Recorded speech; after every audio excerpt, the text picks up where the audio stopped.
What is wrong with this team?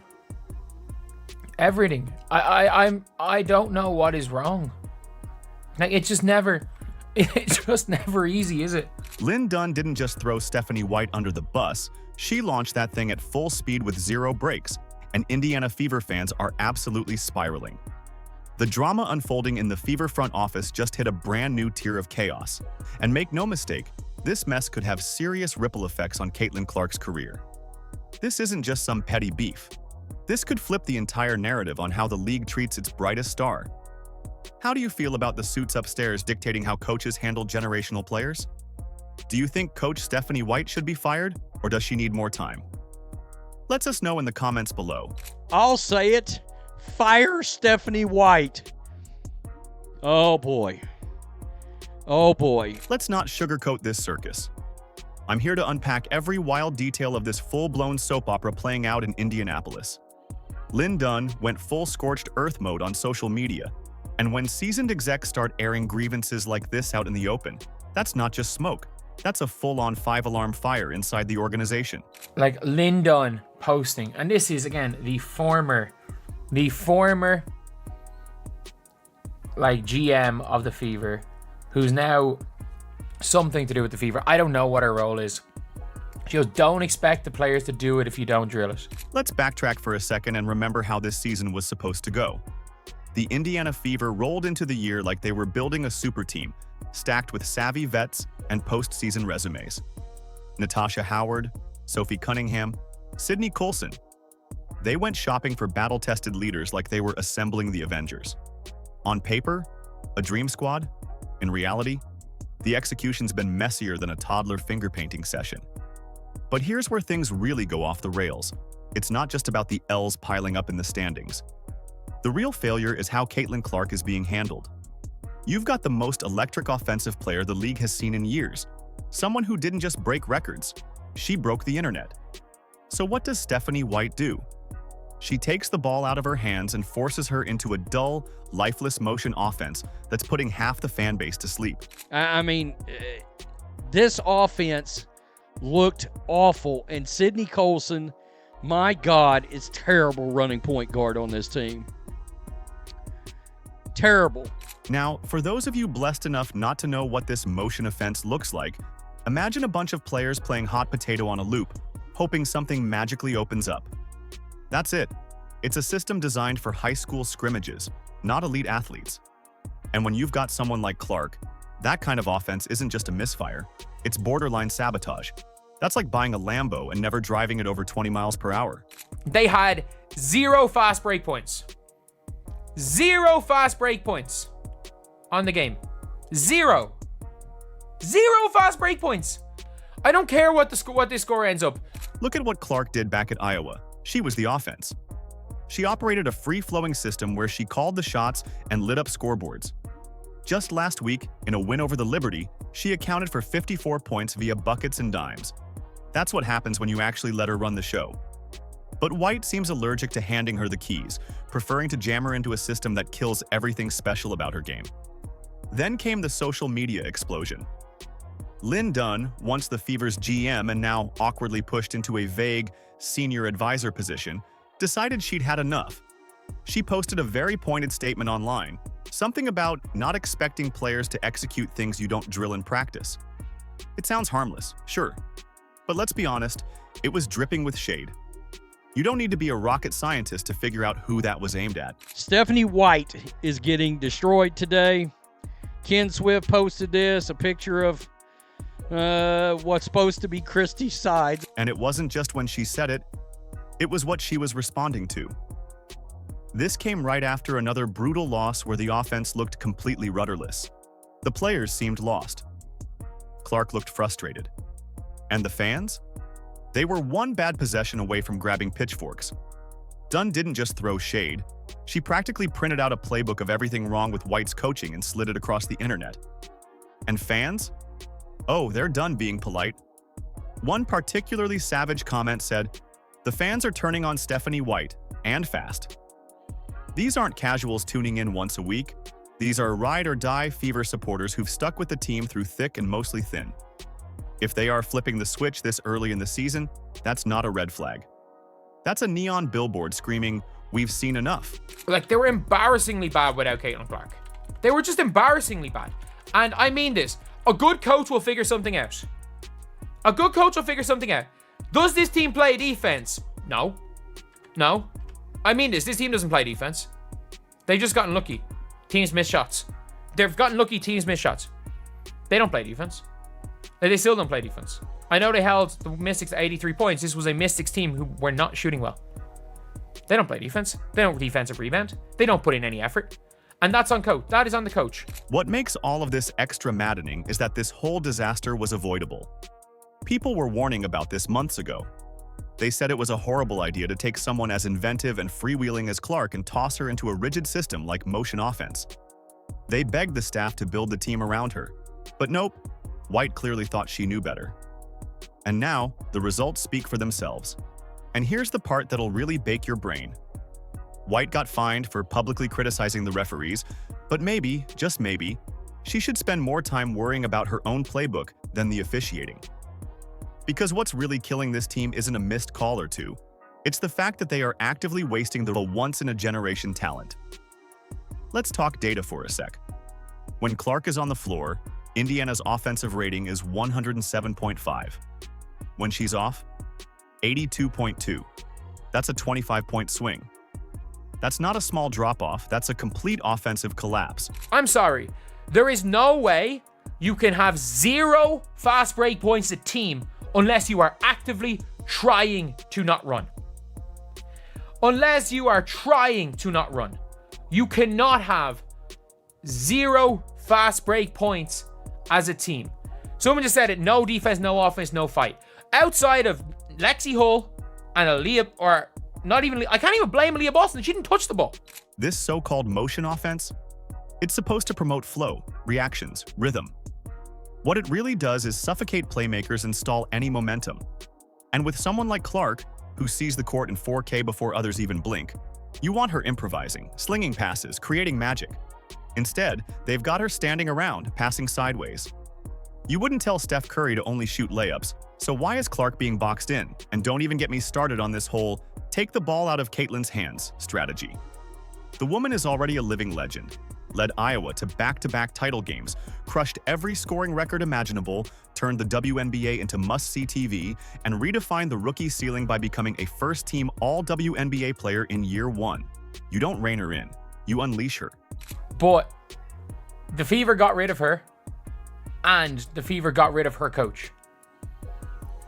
They got rid of her, and they got rid of her coach.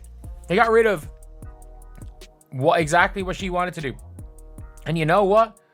I hate saying this. Lin Dunn was probably right when she said it should be a 5-year plan to improve.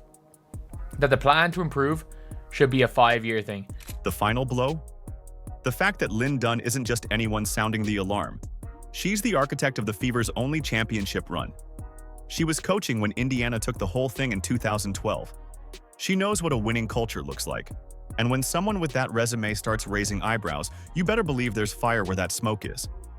And if that wasn't enough to make you question White's game plan, just glance around the league. Look at Vegas with A'ja Wilson, or New York with Sabrina Ionescu. Those teams build around their stars. They don't try to system them into oblivion. They embrace the skill, elevate the strengths, and hand them the spotlight. I actually think that she was right in saying that. She was 100% right, and they fired her to quick fix it. Which is, a little bit disappointing. It is a little bit disappointing. The Fever entered the season with championship aspirations plastered across their schedules, and Caitlin Clark was crystal clear before tip-off. Their goal was to bring home a title. But let's be honest, how are you supposed to chase a ring if you refuse to unleash your best weapon? It's like entering the Indy 500 only to set a speed limit at 60 miles per hour. Beyond Clark's personal ambition, the broader WNBA landscape is stacked. The Liberty are playing elite offense, the Lynx are still a threat, and title-tested teams like Las Vegas and Phoenix are putting it all together. If Indiana wants to match that caliber, it's time to quit playing it safe. Yes, some squads can thrive on a motion-based approach, but this roster isn't built for anonymity. It's built around a generational talent who can tilt a game with a pinpoint pass or a moment of offensive brilliance. Why ask a Ferrari to idle in first gear? When you have someone like Caitlin, you don't shoehorn her into a system. You craft the entire offense around her abilities. This isn't just X's and O's, it's a philosophical chasm. Do you trust your superstar to direct traffic and create magic? Or do you cling from the sidelines, forcing her into cookie-cutter patterns? Adapt to your talent or expect subpar results? That's the question every successful organization faces. America's watching this unfold, and it's like a slow-motion train wreck. We see the derailment coming, but the brakes never apply. Lin Dunn's recent social post might seem harmless, but it unveiled a much larger rift. It exposed a fractured vision between front office and sidelines, a disconnect over how to utilize Indiana's most important player ever. This isn't about who runs practice, it's about who gets to write the playbook. Fans are turning against Steph. I mean, I turned against Steph in game 1. Sorry, not even game 1, game 2. Game 2. I turned against Steph. What really makes this blow up is Stephanie White's recent history. She brought that same motion offense from the Connecticut Sun, where it worked, sure, but that squad didn't include Caitlin Clark. Now, she's attempting to transplant a system not built for Caitlin's extraordinary playmaking. It's like a chef crafting ramen with Wagyu beef. You're wasting world-class talent on low-carbon stock noodles. Motion offense sounds feel good. Everyone touches the ball, you spread the responsibility. But basketball isn't fair. It's merit-based. If you've got the most dynamic creator on the court, you feed her and get out of the way. Clark thrived at Iowa precisely because the offense let her breathe. She averaged 28 points and over 8 assists per game, using her vision, IQ, and decision-making. But Indiana's current system turns her into a mere cog, moving screens, passing blindly, waiting for fate to hand her an open look. It's backwards, and it makes Lin Dunn's criticism hit harder.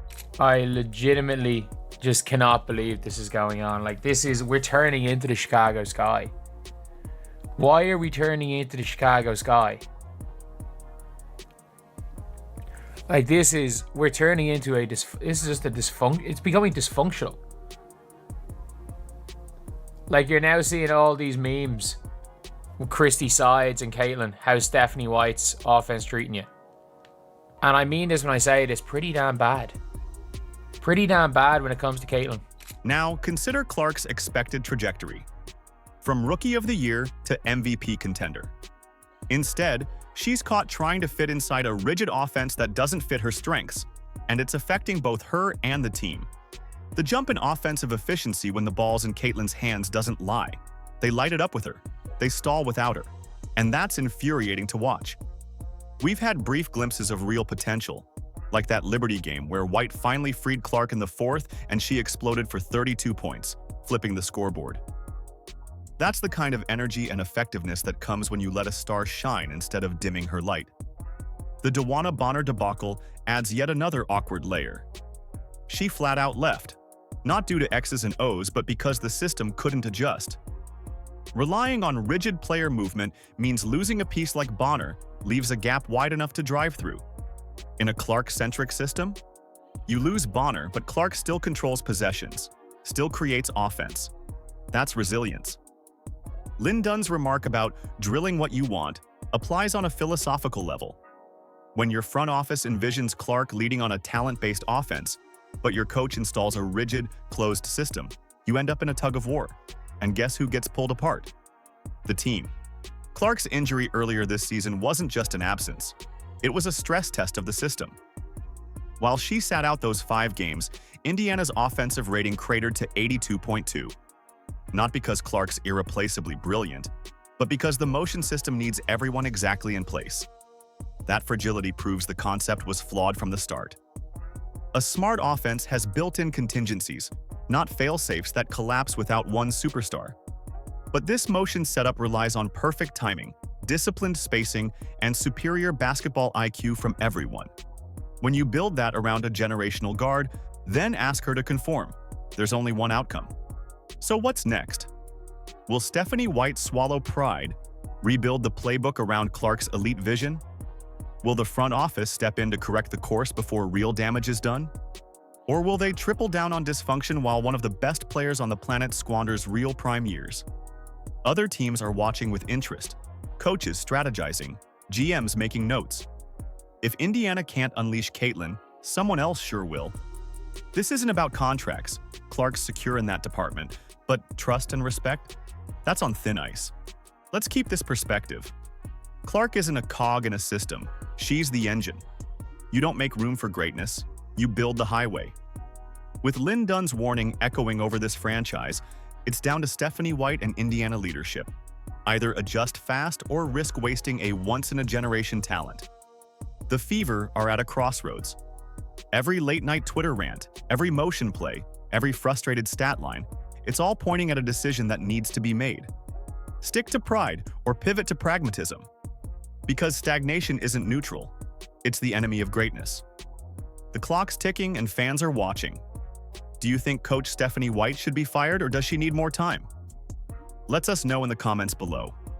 Like, subscribe, and turn on all notifications so you never miss out. Click the video on the screen, and we will see you in the next one.